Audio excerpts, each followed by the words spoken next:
Assalamualaikum warahmatullahi wabarakatuh. Saya Diva Purwaningsih, NIM 1902016165, Prodi HKI D5. Pada kesempatan kali ini, saya membuat video untuk memenuhi tugas UAS Fasul Kutub 2. Saya akan membawakan materi mengenai Al-Ta'rifu bil Waqfi atau pengertian wakaf. Pertama-tama, saya akan membacakan potongan makro yang terdapat pada kitab Bidayatul Mujtahid yang berkaitan dengan Al-Ta'rifu bil Waqfi. Bismillahirrahmanirrahim. Al-waqfu fi lughatil Arabi ma'anahul habsu wal manhu. Taqulu waqafati dabatu aw sayyaratu idza habasataha wa mana'ataha 'ani sayyiri.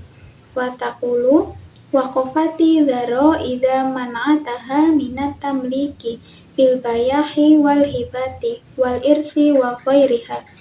Wa fil Qur'anil Karim waqafuhum innahum mas'ulun ay ahbasuhum wamna'uhum minas sayri hatta yas'alu wa amma artakabu min al-jaroim. Fal waqfu ala hasabi ra'i Abi Hanifatin bimanzilatil ghariyat fakama anil ma'ira yatabarra'u bimanfaatil ainal mu'arati tabarru'an ghairal lazimin faya juzu lahu an yarja'a an tabarru'ihi fi ayyin waqtin sya. Kadzalikal waqifu yatabarra'u bimanfaatil ainal mauqufati tabarru'an ghairu lazim. Faya juzu lahu an yu'adila anhu fi ayyi waqtin sya'a. Wa kama 'anal ainal mu'arata tabqa 'ala malikil mahiri. Kadzalikal ainal mauqufatu tabqa 'ala malikil waqifi. Demikian adalah potongan makro yang terdapat pada kitab Bidayatul Mujtahid yang membahas tentang Al-Ta'rifu bil Waqfi. Lalu yang selanjutnya kita masuk ke pembahasan, yaitu pengertian wakaf itu sendiri. Wakaf dalam bahasa Arab berarti pemenjaraan dan larangan. Misalnya, hewan atau mobil berhenti jika pemiliknya memenjarakan dan mencegahnya bergerak. Rumah berhenti jika mencegahnya dari kepemilikan dengan penjualan hadiah, warisan, dan lain-lain. Lalu yang berikutnya, wakaf menurut istilah. Wakaf menurut istilah ini ialah menahan suatu barang dan menyalurkan manfaatnya dalam rangka mendekatkan diri kepada Allah Subhanahu wa taala. Wakaf menurut Abu Hanifah ialah seperti pemberi pinjaman. Pemberi pinjaman menyumbangkan manfaat dari barang yang dipinjamkan sehingga boleh baginya menarik kembali dan boleh menjualnya. Begitu juga dengan hartanya. Jika wakif wafat, harta tersebut menjadi warisan untuk ahli warisnya.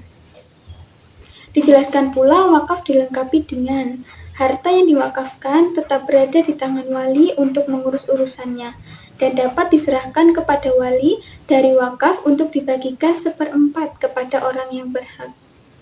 Lalu selanjutnya ada rukun wakaf. Seperti yang kita ketahui bahwa rukun wakaf itu ada 4.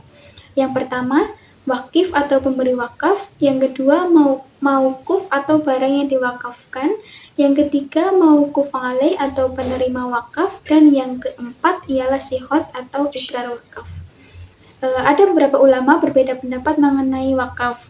Yang salah satunya yaitu Abu Hanifah. Menurut Abu Hanifah, wakaf tidak diwajibkan kecuali dalam beberapa pengecualian. Ada 3 hal, yaitu wakaf masjid, wakaf yang ditentukan oleh keputusan pengadilan, dan wakaf wasiat. Selain 3 hal tersebut, yang dilepaskan hanya manfaatnya saja, bukan benda itu secara utuh atau secara keseluruhan.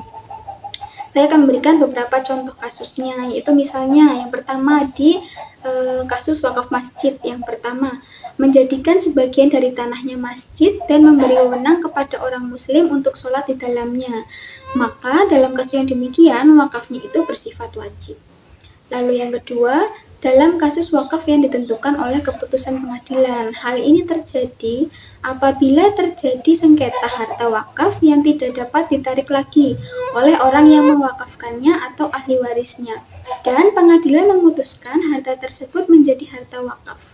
Contohnya, misal ada sebidang tanah yang sedang disengketakan, lalu Pengadilan telah memutuskan bahwa tanah tersebut tidak dapat ditarik kembali dan akan dijadikan sebagai harta wakaf. Lalu yang ketiga mengenai wasiat, yaitu adanya wasiat. Misalnya ada wasiat untuk menjadikan rumahnya dan memberi wewenang kepada suatu lembaga atau perorangan untuk mengumpulkan anak yatim piatu rumah tersebut sebagai tempat belajar bagi anak-anak yatim piatu, maka wakafnya wajib. Dalam hal ini, wasiat ini tidak boleh lebih dari 1/3 harta warisan. Demikian penjelasan yang dapat saya sampaikan. Kurang lebihnya mohon maaf. Wassalamualaikum warahmatullahi wabarakatuh.